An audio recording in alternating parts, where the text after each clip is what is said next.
ஸ்ரீமதே ராமானுஜாய நமஹ. ஸ்ரீமதே நிகமாந்த மகாதேசிகாய நமஹ. இன்றைய தினம் ஐப்பசி சதயம் ஸ்ரீ பேயாழ்வாருடைய அவதார தினம்.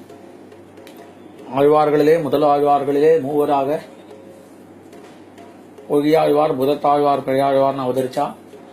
அடுத்தடுத்த நாளில் அதில் மூன்றாவது ஆழ்வாக அவதரித்த ஸ்ரீ பேயாழ்வாருடைய திருவாவதார தினம் என்று. இப்பொழுது அந்த பேயாழ்வார் அவதரித்த மாடமாமயிலை அப்படின்னு இருக்கக்கூடிய அந்த மாடமாமயிலையிலே ரொம்ப விமர்சையாக கோவில்கள் எல்லாம் உற்சவங்கள் கொண்டாடப்பட்டு வருகின்றன. அதில் ஒரு பகுதியாக ஸ்ரீ வேதாந்த தேசிகர் தேவஸ்தானம், அந்த வேதாந்த தேசிகர் தேவஸ்தானத்தில் எழுந்தருள் இருக்கக்கூடிய கிணத்துல எழுந்தருள் இருக்கக்கூடிய ஸ்ரீ பேயாழ்வாருக்கு இன்னைக்கு காத்தால வருஷத்துல ஒரு நாள் திருமஞ்சனம் நடக்கும். அந்த திருமஞ்சனத்தை நம்ம இப்போ சேவிச்சுட்டு வரோம். இந்த திருமஞ்சனமானது அந்த கிணத்துல இருந்து தீர்த்தம் எடுத்து ஆழ்வாருக்கு திருமஞ்சனம் பண்ணி, ஆழ்வாருக்கு தைலமெல்லாம் சாத்தி தைலத்தை இது பண்ணி, பின்னர் ஆழ்வாருக்கு அந்த வஸ்திரங்கள்லாம் சமர்ப்பித்து அவருக்கு பன்னீர் நாமம் விட்டு இந்த திருமஞ்சனமானது பிரதி வருஷம் ரொம்ப கோலாகலமாக அங்கே இருக்கக்கூடிய ஸ்ரீபாரதாங்கள்லாம் சேர்ந்து நடத்திட்டு வரான். அதில் இப்போ நம்ம பார்த்தா தெரியும் உங்களுக்கு, அந்த கிணறுல கயத்தில் உட்காந்துட்டு தொங்கிட்டு இந்த ஸ்ரீ வரதன்றவர் தான் அந்த சுவாமி இந்த திருமஞ்சனத்தை இந்த வருஷம் பண்ணிட்டு வர. அதை தான் நம்ம இப்போ சேவிச்சுட்டு இருக்கோம். இந்த சுவாமிக்கு அங்கே இருக்கக்கூடிய ஸ்ரீபாரதாங்கள்லாம் பக்கத்தில் நின்று கொண்டு அவருக்கு ஒவ்வொரு கைங்கரியமாக பண்ணிட்டு இருக்கா. ஒரு சில ஸ்ரீபாரதாங்கள் ஆழ்வாருடைய திருமஞ்சனம் நடக்கிற சமயத்தில் அந்த சண்டோல், திருச்சின்னம், மேற்படியான இந்த வாத்தியங்கள் எல்லாம் வாசிச்சுட்டு இருக்கா. அதை தான் நம்ம பார்த்துட்டு வரோம். சேவார்த்திகளும் இந்த கிணத்துல எட்டி பார்த்துட்டு இப்படி இவர் என்னதான் பண்ணிட்டு இருக்கார் தொங்கிட்டு அப்படின்னு சொல்லிட்டு பார்த்துட்டு இந்த திருமஞ்சனம் எப்படி நடக்கிறதுன்னு பார்க்குறா. எல்லாருக்கும் வியப்பா இருக்கு.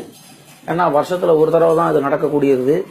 அந்த வருஷத்துல ஒரு தடவை நடக்கக்கூடிய வைபவத்தை நம்ம எல்லாம் சேவிக்கணும்னு சொல்லிட்டு அவளும் எட்டி பார்த்துட்டு இருக்கா.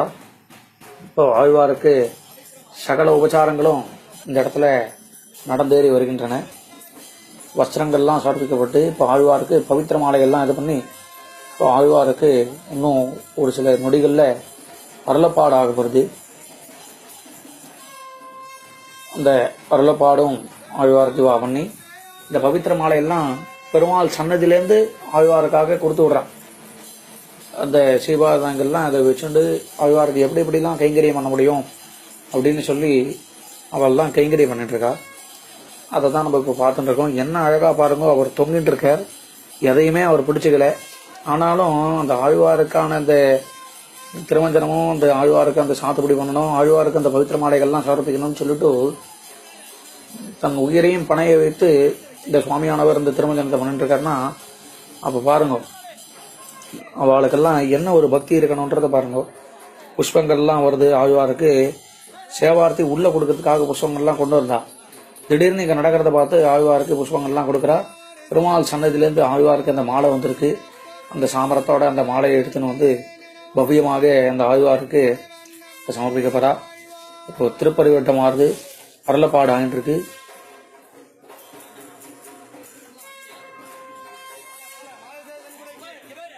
அருளப்பாடை தான் நம்ம இப்போ சேவிச்சோம்.